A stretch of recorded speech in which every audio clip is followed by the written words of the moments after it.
I will be forever the myth. You're the king of kings, There's always a pecking order. The little packers never mess with the big packers. So I'm a rooster, and he's a chicken, so to speak.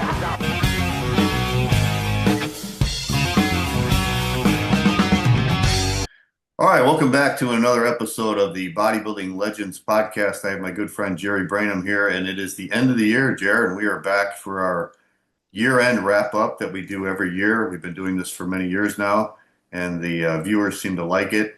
And if you've never seen this before, if you're new to the show, what we do is we go back, talk about the history of bodybuilding. We don't talk about the year that just passed, which was 2025. Yeah. So on this episode, we are going to talk about 1965. We're going to go back 60 years, not 40 years, 60 years. And we're going to go back to 1965. Before we do that, I want to mention your newsletter, which is appliedmetabolics.com. This is a monthly newsletter you do every month. So if people are interested in that, you can just go to appliedmetabolics.com and sign up for that. Yeah, it's more of a what they call a digest rather than a newsletter. Okay. So a lot of newsletters are like 2-3 pages or something like that. This thing ranges from 30 to 40 pages, and extremely in-depth articles about nutrition, exercise science, the ergogenic aids, hormone therapy. I cover all the bases. It's tremendous reference for anybody who wants to know the under the hood mechanisms involved in bodybuilding, fitness, and health. I mean, it goes, but it's all written in a magazine style because I wrote for magazines for 30 years, and very easily understandable. All technical terms are explained. So I think it's stuff that you wouldn't get online. As you know, John, there's a million videos about some of these topics, but I cover stuff that's kind of off the road that you don't see in the videos. So okay. I think it's not expensive. I've never raised the subscription costs it's going on 11 years now. $10 a month, right? Yeah, it comes out on the first of every month. Yeah. I think if people read it, they'll really like it. But it's only $10, right, Jerry? $10. $10 a month. It's not, I haven't raised. My costs have gone up a lot, in that time, the 11 years I've had. But I've tried to keep the price down. Okay. So, to offer it to more people. Yeah. Yeah. Okay. And I want to mention I got a new book out called Bodybuilding History of the 1960s. Right. So you can get this on Amazon. It covers all the competitions from 1960 to 69. And I was just telling you, Jerry, I got another one coming out called Bodybuilding History of the 1970s, which I'm hoping to come out this month. It's done. We just got to get it published. So hoping that comes out. If it doesn't come out this month, hopefully it'll come out in early January. But they will both be on Amazon, and you could probably also get them. If you want a signed copy, you could go to my website, which is bodybuildinglegendshow.com, and we'll sell them on there. So I'll be using this book as a reference guide as we talk about 65. All right, so let's start off with the year 1965, Jerry. So we'll start off with the Mr. America contest, because I think in 1965 this was still the biggest amateur competition in the world, in the country, I should say. Just for a little background, the IFBB started their Mr. America, Mr. Universe. They were copying off the AAU and NABBA Universe, and they started in 1959. Right. And they actually started in Montreal, Canada, where Joe and Ben Weider were from. So they did their Mr. America, Mr. Universe in Canada, and they did that in 59 and 60. And then actually in 61, they didn't even have a Mr. America, Mr. Universe. They didn't even hold it. Mm-hmm. And then in 62, they hooked up with Bud Parker from New York, and Bud was holding it at the Brooklyn Academy of Music, and that's where it really took off. Right. So he was holding a Mr. America, Mr. Universe. Then he also had a bikini contest, and you were telling me he always had all these other acts like arm wrestling and, It was like vaudeville. Yeah, tried to make it more like a show, right? Exactly, right. Yeah. And that was a big contrast to the AAU, because they would hold their Mr. America after the weightlifting. Right. So people had to wait till late at night. It was like they showed no respect for the bodybuilders. So the IFBB really had a different kind of show, and it eventually caught on. And by 1965, the year we're going to talk about now, they had the Mr. America, Mr. Universe, and they added, of course, the Mr. Olympia. So this was the first year for the Mr. Olympia. Right. Well, the 65 AAU America was held at the Embassy Auditorium in Los Angeles, California. And I remember that because, back then, John, as you know, the only information, there was no internet, so Yeah. you had to wait for the magazines to come out. And I was Right. a very enthusiastic teenager waiting for all the magazines. And I remember when I looked at the magazine showing the results of the 65 America, I was stunned to see the guy who won. It was a guy named Jerry Daniels from, I think he was from Tennessee or somewhere from Tennessee. down Yeah. south. Right. Blonde guy, kind of like all American looking guy, but he just looked like to me like a kind of a bolt up swimmer. Yeah. Even back then, I mean, the physiques back in 65 weren't comparable to some of the, let's say, the pros you're seeing today. You didn't see, Oh no. Yeah. Not even but, close. Right. but in that show, you had Sergio Oliva beginning his nascent bodybuilding career. Now, Yeah. Sergio was kind of a fraction of what he became later, Right. but still, I mean, I had never seen or heard of Sergio. I looked at the photos. I said, "How did this guy play? What did he get? Like fifth? I don't remember what he got. Fourth. Yeah. Fourth. I Fourth." think. I Yeah. said, "How did this guy get fourth and Jerry Daniels win?" It didn't make it. Right. No, Jerry Daniels. No offense to him, he might be a great guy and this and that, but I back then I was naive enough to believe that you judged a contest on the physiques. You know, Yeah. although as we both know, the AU had a quirk for many years, and I don't know if they still had it in 65. I believe they did. They did. Yeah. It's something called athletic points. You remember Hmm. that? Yeah. Where it was 5 points they gave you, maximum 5 points. You had to demonstrate athletic ability, and I guess they did this because the sponsor of the show was the Amateur Athletic Union, Right. AAU. So they, I guess, in their mind, even though it was a bodybuilding competition, they still had to be athletes, which really wasn't fair to the bodybuilders when you think about it. No. No. So a lot of bodybuilders would take up sports. Like I remember my good friend Dennis Tenorino, who went on to win the contest in '67. Yeah. He took up. He was already had like a good amount of athletic ability from being a fencing, believe it or not. He was, Oh. but he felt to make sure that he would get the full 5 athletic points. He actually took up Olympic lifting. Hmm. He had this a famous coach in New York called Morris Weisbrod. He Lost Battalion Hall, it was called. It was a weightlifting gym or something. Okay. Dennis would go there and learn the three. There was 3 Olympic lifts at the time, and you had to have a certain total of all 3 lifts to acquire the 5 athletic points. And Dennis was able to do it, and that's one of the reasons he won. But in other words, that was going on in '65 too, where Yeah. well, if a contest is close, 5 points can make a big difference. Yeah. Yeah. So it was very unfair to the body. Of course, the IFBB with Joe and Ben, they never did that. Right. So that was one quirk of the AU. Well, that was one of the reasons I think that Frank Zane decided not to go with the AAU. I think he started off with the AAU, and Yeah. then he decided to just go with the IFBB because that was the reason why he didn't want to do weightlifting. He said he was a bodybuilder. Right, that's true. Yeah. Although I don't know if it was how it was in his early career, Frank, but he actually became quite a proficient archer Yeah, he was. Yeah. later on. I don't know if it was in the beginning of his bodybuilding career, but I know he did. He was so good as an archer that if he was in the AU with that level of ability, he Mm. would have gotten all 5 points. Yeah. Because Yeah. that's the irony of the situation. Yeah. Yeah. So Jerry Daniels wins the contest, and was there like controversy from like your friends at the gym and stuff? Like when you guys were reading the magazines, were you all like, "How did this guy win?" Everybody said that. We just Yeah. couldn't believe it because his best shot, John, you'll probably be able to show a picture of it from the side. He would Yeah, kind of that was the his cover biceps, shot, right? show his Yeah. triceps. You know what I mean? Yeah. And he had a pretty good arm development. He Yeah. did, but when he stood from the front, he had this really plain vanilla physique, where, like I say, he kind of looked like a slightly muscular swimmer, and he had no shape to his legs at all. Hmm. No sweep, no cuts, nothing. Wow. And like even back then, there were men in the contest where I'm sure we'll go over them that were far superior to Jerry Daniels. Yeah. Including Sergio Oliva. Yeah. You know. I think he also won the Junior America that year too. And He did. back then, Yeah, he did. back But then it was like the guy who won the Junior America was always the favorite to win the America, right? Exactly, that's true. And there's another factor which I hate to mention this, but to be complete, we gotta have to talk about it. He had what they call the Aryan look. In other words, he was blonde Yeah. hair, blue eyes. And the guy who was still kind of controlling the AAU bodybuilding was Bob Hoffman, as you know, Hmm. who was a weightlifting coach who published Strength and Health magazine, Muscular Development. And he turns out, he was kind of like, I can't prove this, but there was rumors that he was kind of like a little bit Nazi-like, Yeah, racist. So Yeah, he liked the blonde hair. He wanted a certain look for Mr. yeah, America. Let's put it that way. And if you didn't meet his minimal appearance, no matter what your physique was, I mean, they had black guys in the 50s, as you know, and 60s that were tremendous. That yeah, would actually be doing well in today's contest. These guys are yeah, so yeah, they placed crap because they didn't have the look yeah. that Hoffman saw.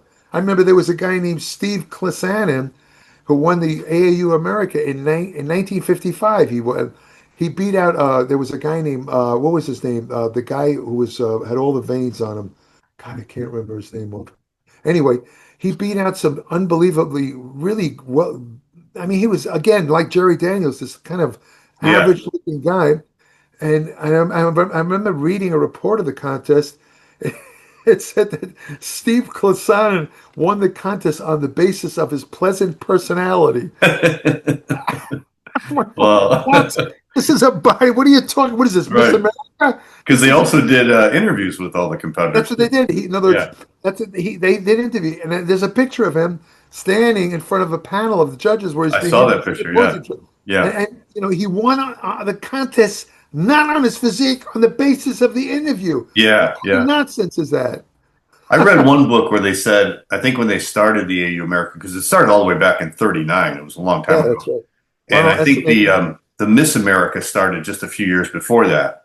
right. So they based it on the Miss America. And the Yeah, Miss America, they have a talent portion. So I guess that was like the weightlifting points. that's And then right. they have an interview, they bring them out one by one, they interview them. So that was like the interview section, so they tried to get a well-rounded American male, I guess, not Yeah, just the best bodybuilder.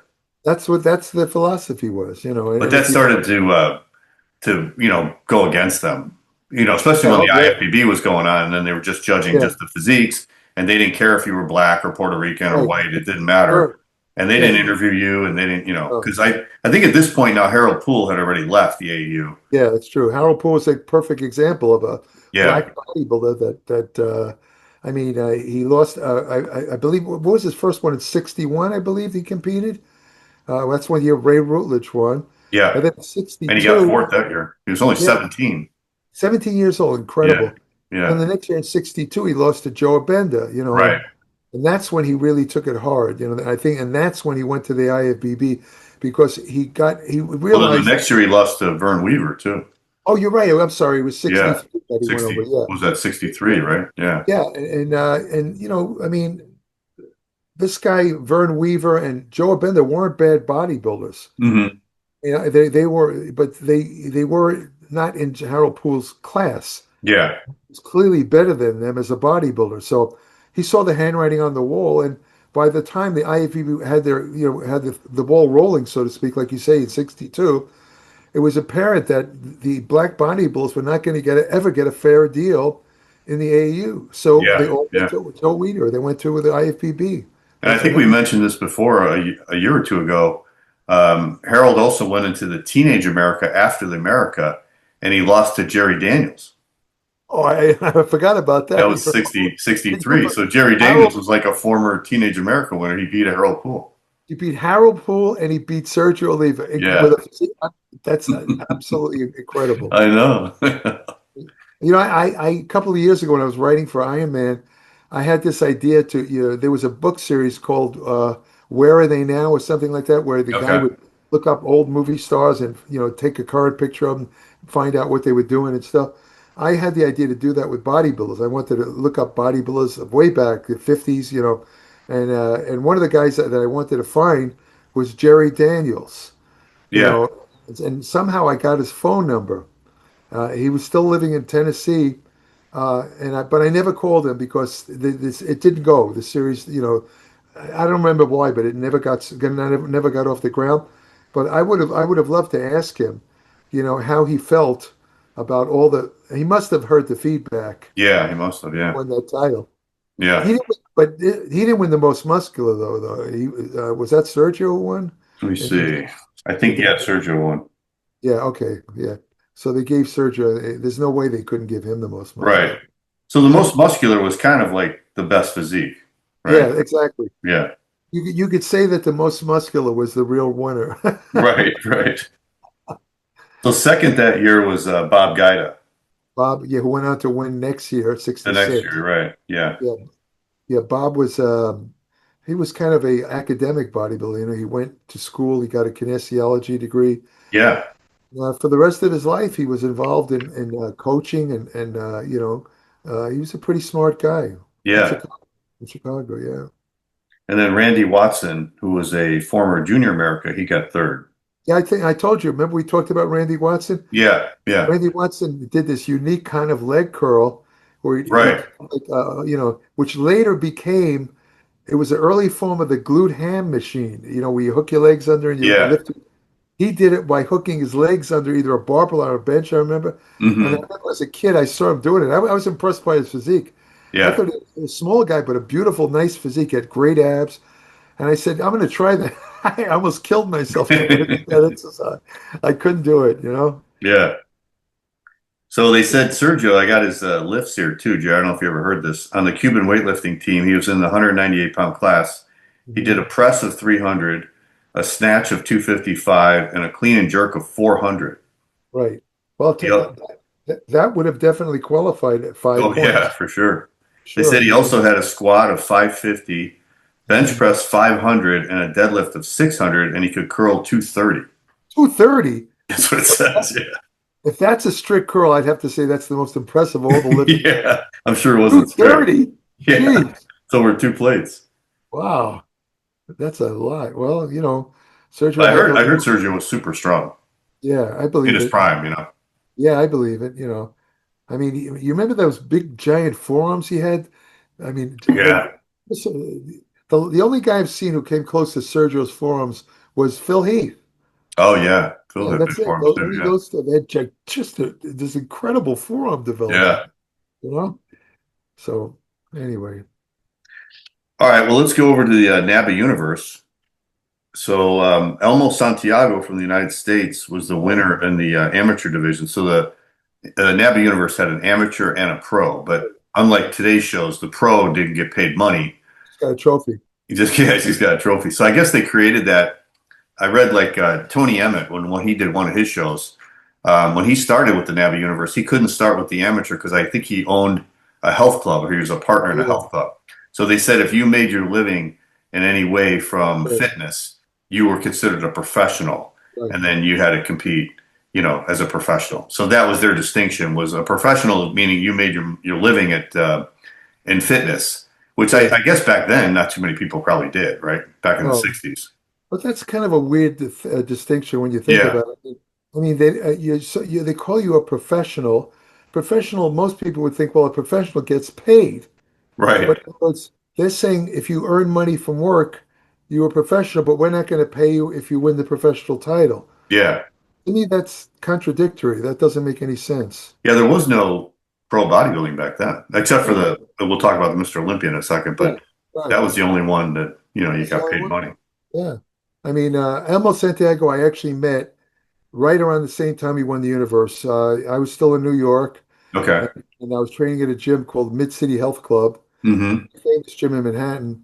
And he came in there one day to train, not to take pictures, to train. And I think if I remember correctly, he lived in the Bronx, I think he told me, if I remember. Okay. But I was talking to him, he was I remember him being a very nice guy, very down to earth, very nice guy. And he had a great physique, Mm-hmm. Who else was in that? Who did he beat in that? He beat Pierre Vandenstein from Oh, Belgium. Pierre, yeah. Yeah, that was in the short class. Pierre, one of the greatest abs ever, yeah. So the interesting thing about Santiago was he only did the NABBA universe once, which was in '61, and I think he got third. So he said, I'm not going to come back to this until I'm ready. So he trained for 4 years and then came back and won the whole thing, won the whole amateur division. Yeah. Yeah. I guess he knew what he was doing. So Terry Parkinson was third, and John Citrone was fourth. John Citrone, who's He was just getting started. Still in good shape after all. He's in his Yeah. And Wilfred Sylvester was in fifth. Remember him? Yeah, the short He little had a great career too. Yeah, he went on to win one of the NABBA universes, didn't he? Or a pro? Yeah, didn't they? Yeah, he beat Franco. Franco. Wow. Yeah. Yeah. Yeah, he was pretty good. And then he actually won the IFBB universe in '84 when he was Wow. older. Yeah, he had a very small waist, good Yeah, tape. but real finish looking, real ripped. Yeah, he was. Yeah, very. Yeah. He definitely was a good bodybuilder. So class two, which I guess was like the medium class, that went to. Do you remember this guy named Fanny Dutoit from South Africa? I vaguely remember him. Yeah, I remember he had a tattoo on his chest, like a big tattoo. yeah. Was That's, that a that's a, bird? Was that a big bird or something that he had on his I chest? think so. Yeah, something like that. I think I remember him. Yeah, Yeah, but he was from Reg Park, South Africa, yeah. and I think he had pretty good arms. But he won his class that year, and he was in the NABBA universe a few times. There was another guy who used to compete in the NABBA universe, who also was a bodybuilding writer from South Africa named Achilles Kalos. Yeah, I remember his articles in IronMan all the time. He also was from South Africa, and I believe he wrote a couple articles for Iron Man. Yeah, he did. He did. Yeah. Yeah, And Roy Perot from England was second. Remember him? He had real good yeah, abs. sure do.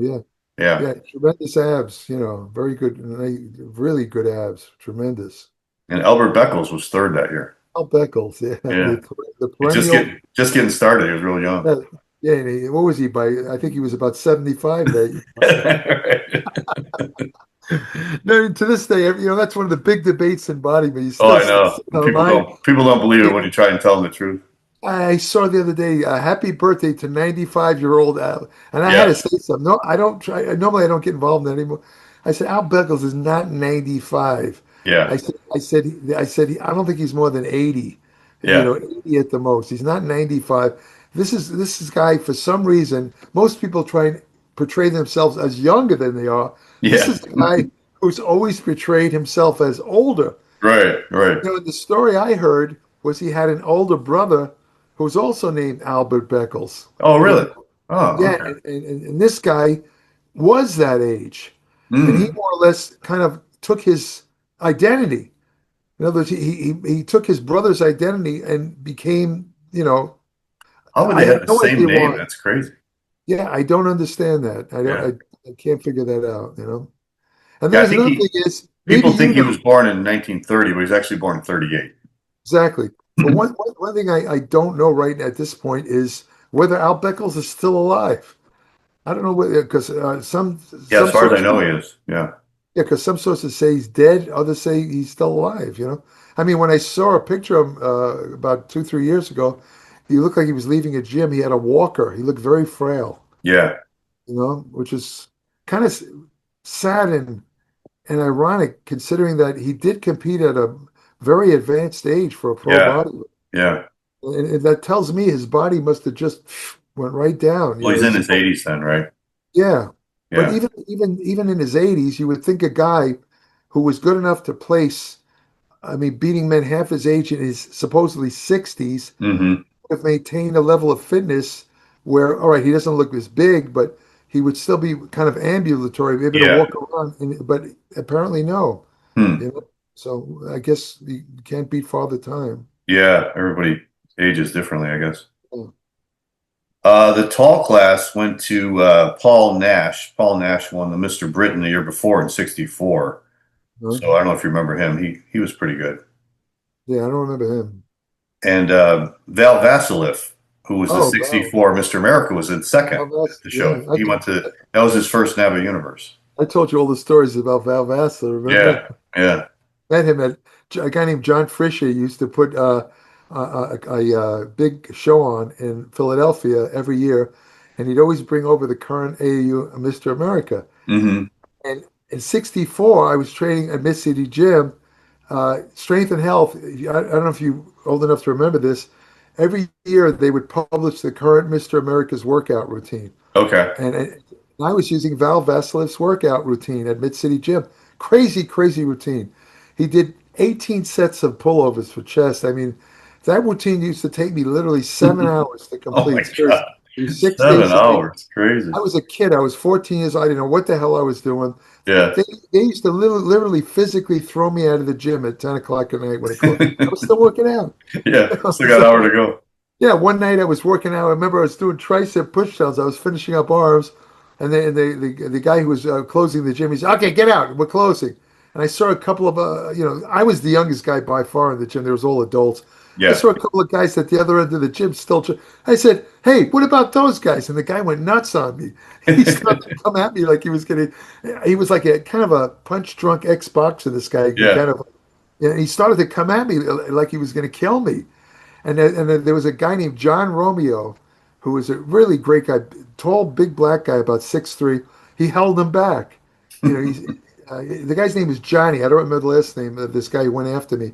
He calmed down, and Tom Minicello, the owner, when I came in the gym the next day, he really lashed out at me. And I said, "Listen, Tom, I'm really sorry. I didn't mean, I wasn't trying to give him any back talk. I just didn't understand why he wasn't telling those guys, and I won't do it again. Blah Yeah. blah blah, this and that."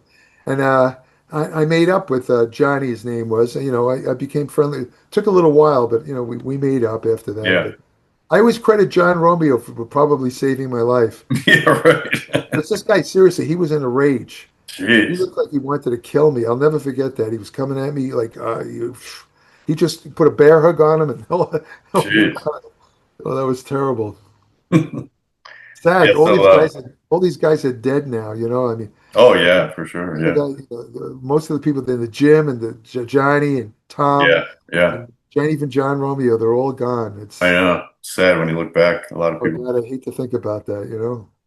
We are just talking about Dennis Tenorino. His Yeah, wife is yeah, Anita just Anita, passed yeah. away. Yeah. I knew her. Oh God, I knew her even before she married Dennis. Wow, really? Way back Did I then? tell you the story of how I met her? I don't know if I No. told you. I was at a Dan Lurie contest in New York. Hmm. I was backstage talking to, I think it was, who was that? The guy, the black guy who had the big arms. I used to walk around the beach all the time. I can't remember. Bill Pettis? Bill Pettis. Yeah. But I was talking to Pettis backstage, and this woman, they had a beauty contest. It was at a Hunter College in Manhattan, I remember. Hmm. This woman comes up to me and she says, remember she's in the beauty contest. She says, "Hey," she has a big New York accent. She says, "Hey, hey, do you know Dennis Reno?" I said, "Yeah." I said, "Yeah, I do. He's a good friend of mine." She said, "You better tell him to get his ass right back here now." I said, "Well, who are you?" She says, "Just tell him it's Anita." So I left backstage. I'm walking up the aisle to go back to my seat. Who's coming down the aisle is Dennis Tenorino and his younger brother. And his younger brother looked exactly like Dennis, but just smaller. And I went up to Dennis. He had this overcoat that made his shoulders look about 9 feet wide. I remember. And I said, "Hey, Dennis, there's a woman named Anita backstage, and she looks pretty pissed off. And she told me to tell you to get your ass back." And he started, he had that deep voice. "Yeah, that's Anita. It's okay, Jerry. Don't worry about it." That's how I met Anita, and I know her all those years. I used to talk to her. Well, you were there at the Muscle Beach breakfast. She Yeah. used to come every year to the Muscle Beach breakfast. She was always fun to talk to. And she almost died a couple of years ago. They had a Lou Ferrigno contest down in Palm Beach somewhere. Uh-huh. She literally fainted. She just literally dropped down on the floor. Wow. No kidding. Thank God there was like a hospital like 2 blocks away. They got her there. She had heart failure. If Oh, wow. they didn't have a hospital, she would have died back then. This is Wow. a No couple of kidding. years ago. So she had a heart problem. She definitely had a heart Mm. problem. But I felt bad. She was a nice person, very Yeah. pleasant person. Yeah. Then in the professional division that year, Jerry, in the NABBA Universe, Reg Park won that. That was his last Mr. Universe that he won. Yeah, that's right. Reg Park. That's right. I think that Yeah. was his third one. Yeah. Who did he beat? George Payne, George Payne, the New the York black bodybuilder. bodybuilder. Yeah.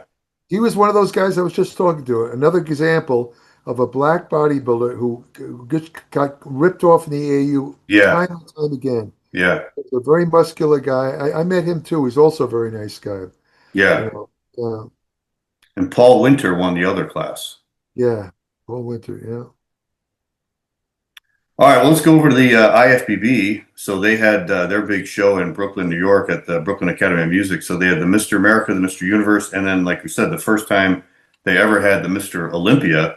Yeah, So Dave Draper was the winner of the Mr. America that year, and Dave was a really popular bodybuilder. yeah, oh, very popular. They called him the Blonde Bomber. Yeah, yeah. And he was at his peak back then, right? Yeah, yeah. You know, it's funny about Dave because if you look at photos when he first came out here, he was very bulky. Yeah, fat. Yeah, He had this he did a local TV show where he played like a Hercules character, and yeah, he introduced some of the Hercules films they play, yeah, it was a Saturday morning show or something like that. And he was very bulky. He didn't have any cuts. He was big, in good shape, but yeah, no, literally devoid of any definition, you yeah. know. And then a couple of years later, he became extremely defined. He had veins coming everywhere. And I asked him, I said, Dave, how did you do that? How did you go from, no offense to you, I mean, you didn't, you were just bulk, Yeah. shapely bulk, but bulk. And he answered, he says, Jerry, 2 words. He says, tuna and water for 5 years. 5 years. I couldn't Wow. believe my ear. I said, wait a minute, you lived on tuna and water? He says, just about. Jeez. I never forgot that. But the funny thing about Dave is when you look at him, like when he was younger with all that bulk, I would think that he started out as a kind of a either an overweight or a bulky kid. Yeah. He was skinny, just like Oh, the I other didn't know ones. that. I thought that's what I thought No, too. he started out as a skinny kid in New Jersey. And it's like we talked about in the past, John. I've noticed the pattern. Almost every champion bodybuilder, whether it's amateur or pro, starts out as what they call an ectomorph, Yeah. thin. Hmm. Every one of them starts thin and builds muscle.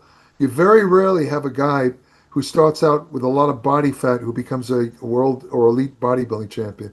It's a Yeah. pattern I've noticed, all of them. And I Yeah. thought Dave was one of the rare exceptions, but he wasn't. He also started out as a thin kid. I didn't know that either. Yeah.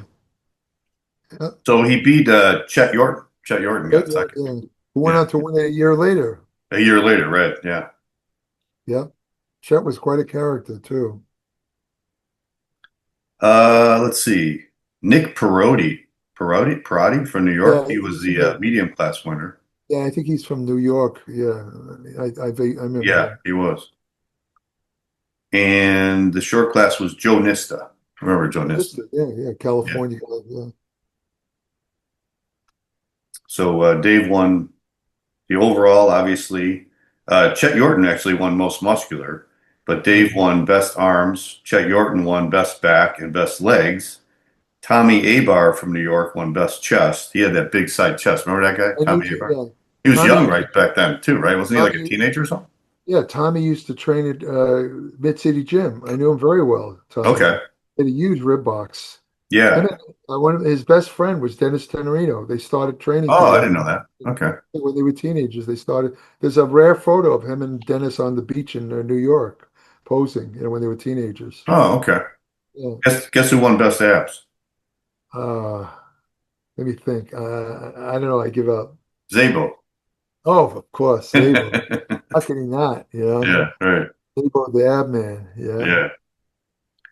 Okay, so the same night they had the Mr. Universe, and I guess the Mr. Universe, the IFBB was trying to get international competitors.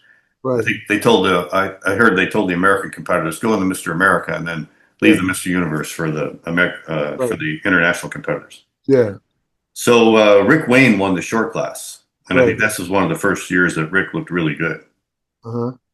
He beat Rock Stonewall from Chicago. Rock did Yeah. really well in those His real early name was IFBB shows. his real name was Jesse, by the way. Yeah, yeah, Yeah, yeah.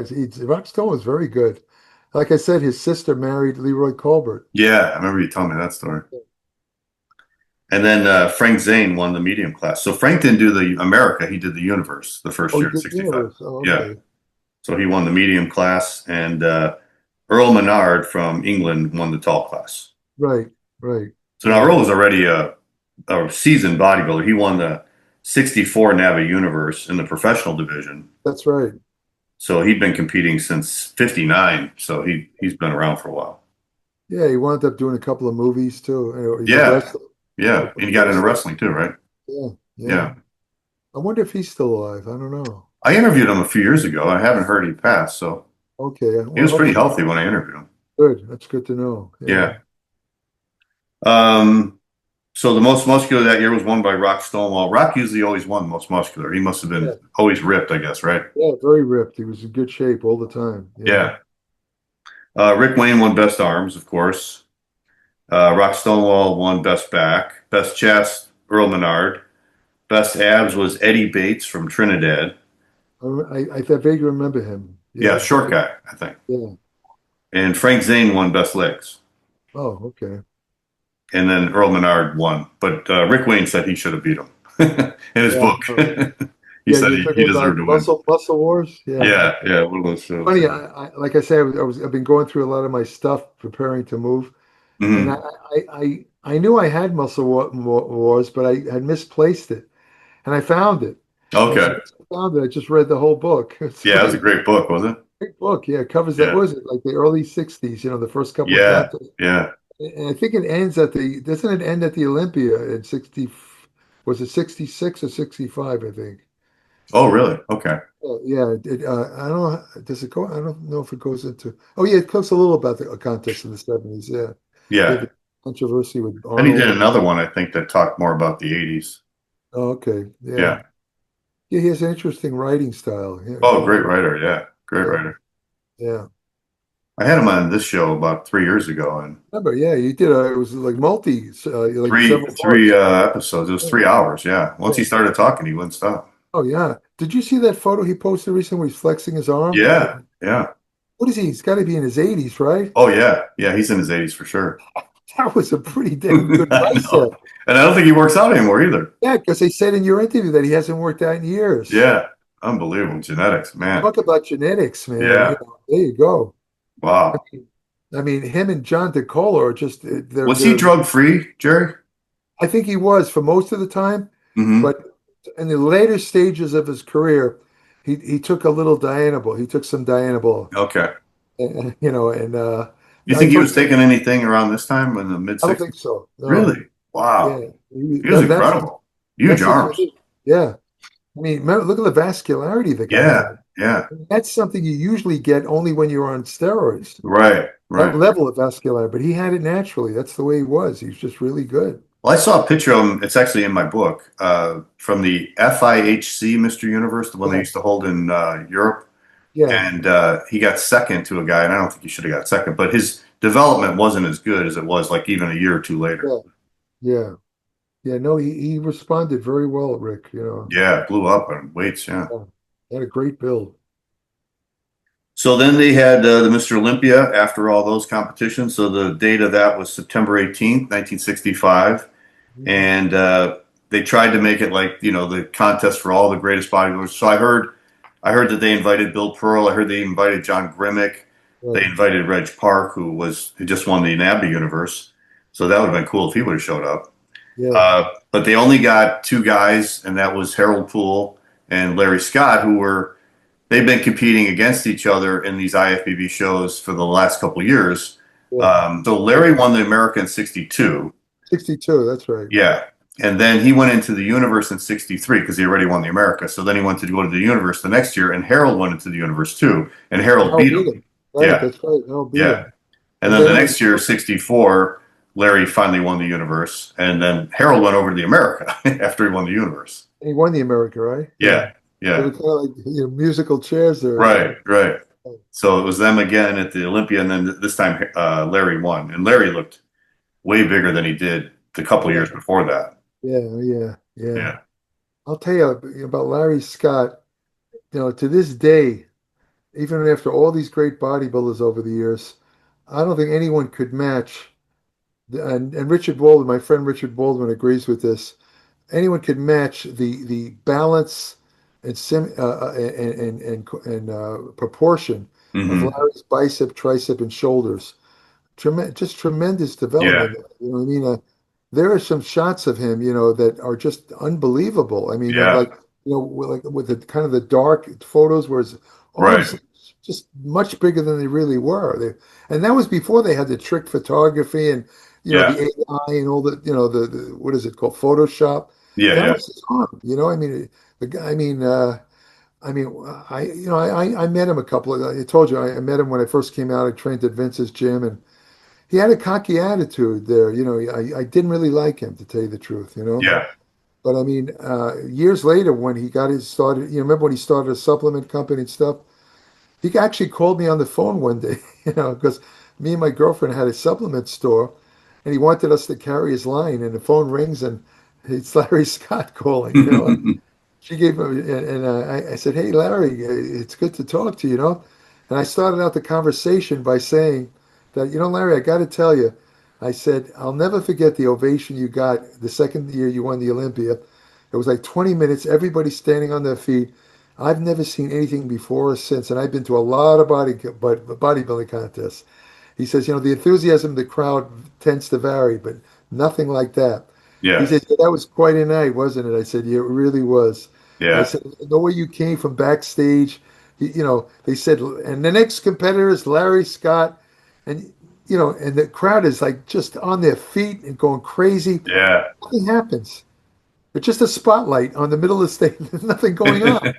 And suddenly you see a foot emerge from the side, from the left side of the curtain. And then he comes out, and the way the light hit him, I think we talked about this, it looked like his hair was not blonde, but platinum. Yeah. And then he just slowly strode, and the audience was going berserk. I'll never forget it. Yeah. Yeah. Never seen anything like that since then. But, Yeah, I wish somebody would have been able to film that with the noise, with the yeah, crowd and stuff. yeah, they filmed it, but you can't hear the No, you can't crowd. hear anything. Yeah, I know who was in that crowd also was Lou Ferrigno. I didn't know he was there, but he was there yeah, too. and Mike We Menzer talked about too. it. Yeah, we talked about it. Yeah, A couple of actually people went on to be famous were there that night. yeah, Quite a yeah, few. yeah. You know, Well, Lou was from Brooklyn, so I can yeah, imagine he doing was from that. Brooklyn. Yeah, Sure, I met him as a teenager. Yeah, and then Earl Maynard also went in. He just won the universe that night, so he went in too. He got third, but yeah. So there was three competitors in the first Olympia, yeah. and I guess there was no cash in the first one. They just Oh, gave they gave Larry that crown.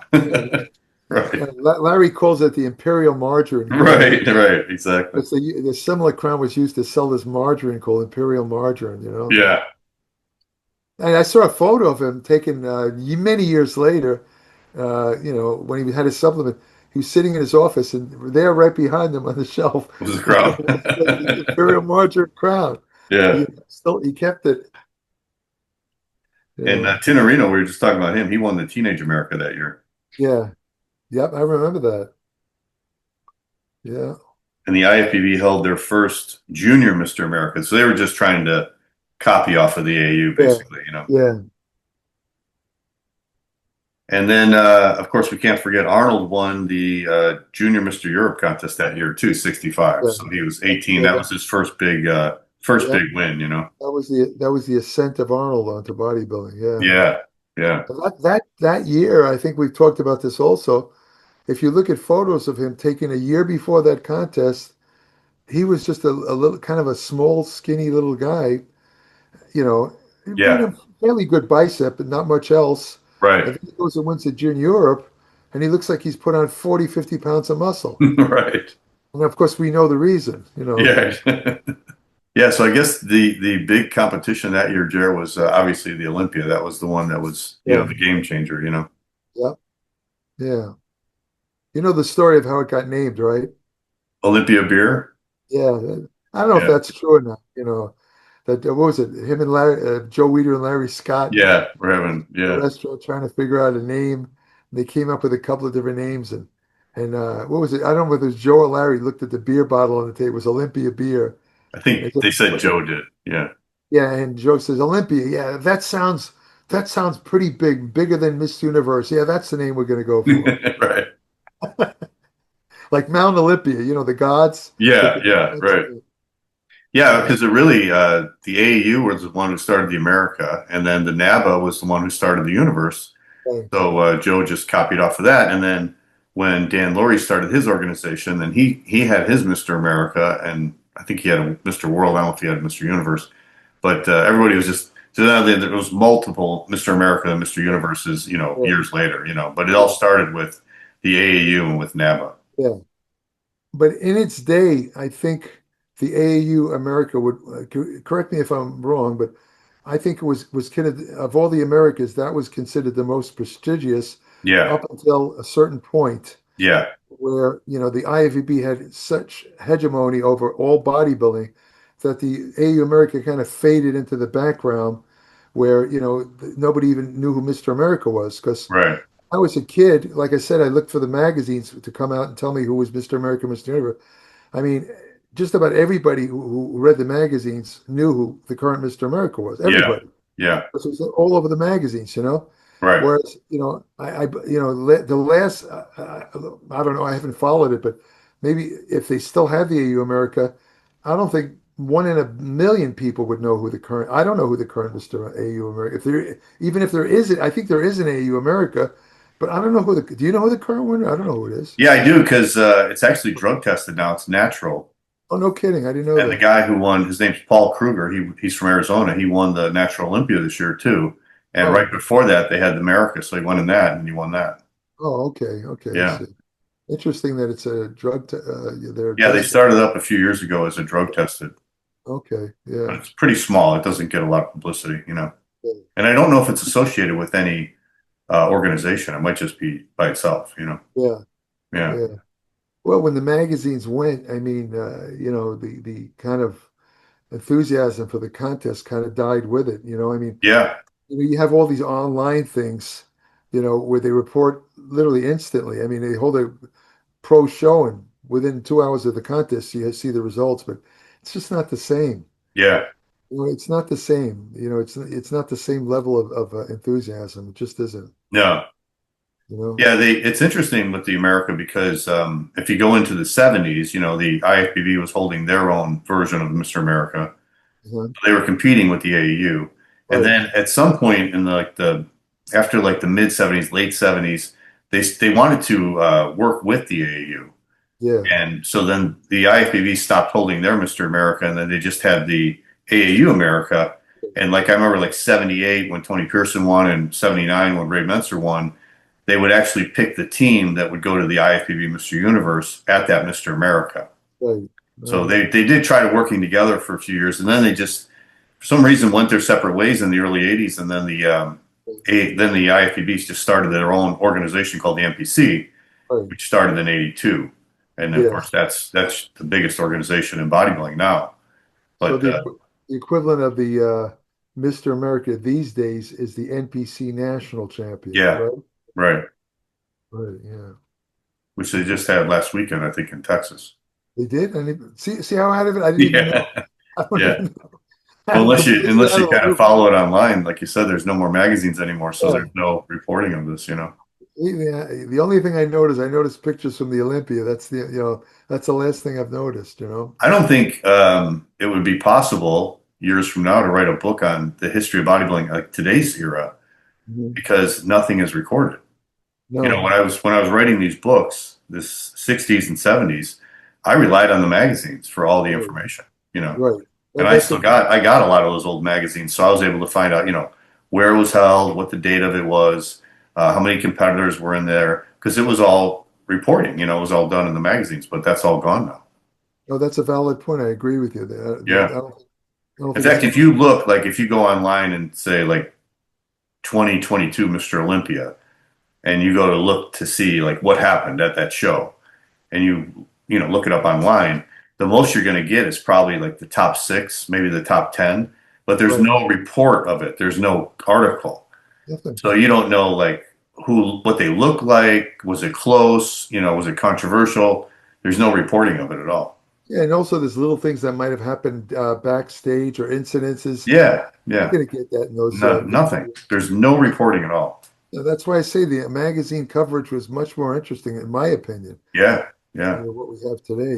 But that's the way it is. That's progress, they call it. I remember when they had the 81 Olympia, I think it was a 4-part article in Muscle Fitness, that Right. Rick Wayne wrote. 4 parts. That's right. Yeah, that's when that was the controversy with Colombo. Yeah. Yeah. But he didn't just cover it one article. It was 4 issues to cover the whole Yeah. thing. Yeah. Now you can't even get 4 paragraphs. Rick liked to ramble, in his Yeah, articles. yeah. I remember when he wrote an article on somebody's ab routine. I can't remember who. It might have been Tony Pearson.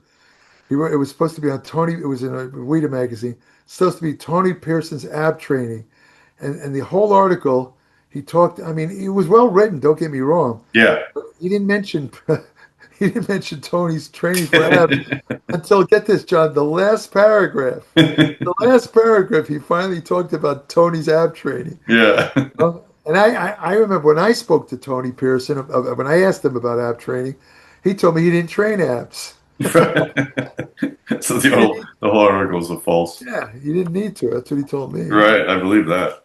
But that would explain why Rick had to do that, because there was not much to say. Right. He had to fill in the article. I did that all the time when I used to write the bodybuilding. I interviewed like these bodybuilders, like Kevin LaRone, and they give me these monotone yes/no answers. Yeah. It was only my bodybuilding experience of years that allowed me to fill in the article. Otherwise, it never could have been written. And I one time I told Joe and I were having a little a little debate. He was saying that photographers are. I asked him. I said, "Why do you pay photographers so much more than writers?" He says, "Because bodybuilding is a visual sport, and the photography is the most important." I said, "Joe," I said, "you can't say that." I said, and I gave him the example. I had just interviewed Kevin Levrone on chest, and Kevin was answering yes, no, yes, no. Luckily, I managed to fill out the article through my own experience. I said, "Joe, if you hired some of the greatest writers in the world, Pulitzer Prize level, Nobel Prize winner writers, they would have ran out of that room screaming because they couldn't get a word out of this guy." Yeah. So don't put down writers. I mean, and then I pointed out how Dan Lurie, I believe it was Dan Lurie, tried to come out with a magazine that contained no text. It was only full-page pictures of bodybuilders, flopped after one issue. One issue. Oh, really? I didn't know that. Flopped, yeah. One issue. It sold so badly that Lurie dropped it after just one issue. It was like today's version of Instagram. Yeah, I mean, listen, I'm not saying photos aren't important, but in other words, photos, you have to have some text with it, Yeah, yeah. And I used to love. I was like you, Jerry. I used to love reading those magazines when I was younger. Oh man, that's where I learned a lot about the history of bodybuilding. Was reading those. Oh, I used to wait for them. I mean, I was when I subscribed to them in mail back in Brooklyn. I used to check my PO box every day. Not my PO, my mailbox. And where's the magazine? Where's the magazine? Yeah. I get so excited when he came. I know. Yeah. I'll never forget that. I was a kid. I really used to look forward to those magazines. Yeah, those days are gone. Yeah, it's sad. It's just really sad, Oh well. Hey, does Muscle and Fitness still exist at all? I don't even know. Does it? I think it's online, but I'm not sure. Okay, I know Flex is, but yeah. Yeah. IronMan is also online now. Yeah. I don't think there's any left.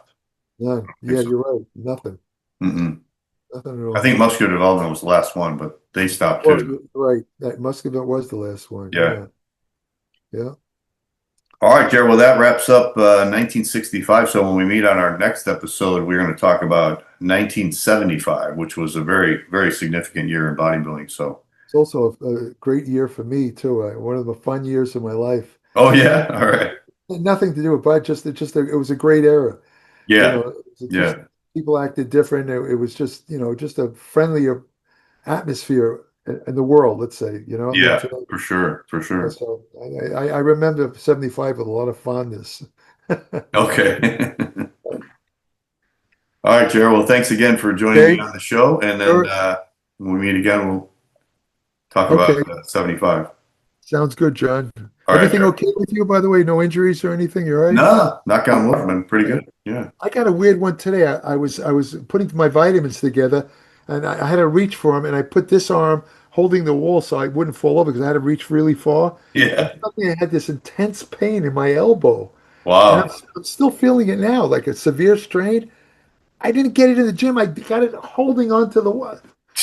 I mean, it's enough to drive you nuts, man. How old are you now, Jerry? 75. 75. Okay. I'm hoping that by tomorrow I'll be. Because tomorrow I'm supposed to train arms. Yeah. So I'm hoping it'll feel good enough. If I still feel any pain, I'm gonna obviously use very lightweight. But I'm hoping I can train it at all. Yeah. Right. It's a little tiny strain I got. But it's weird how it came out of nowhere. I didn't even. I was like this. My arm was like, and suddenly boom. Nothing. You would think it would happen with maybe bending my arm. Nothing. It just Yeah. happened. Yeah. Oh, anyway, Crazy. the great thing, that's one of the joy of aging. What can I say? You know? Right. All right. All right, Jared. Well, I hope you enjoy your bodybuilding history book when you get it this week. Yeah. And Yeah, you have to let me know how you like it. I sure will. I'm looking forward to that. I appreciate you sending me, John. Absolutely. Thank you. Yeah, I'll send you the 70s one too when that's done. Okay. Okay. And maybe I'll write a little review of it, help you out, online. Yeah, yeah, if you can on Sure. Amazon, that would be great. Yeah, absolutely. Absolutely. Sure. Okay. Take care. All right, Jared. We'll talk to you soon, and we'll talk about 1975 on the next one. Sounds good. Take care. All right. See you, Jared. Bye. Bye-bye.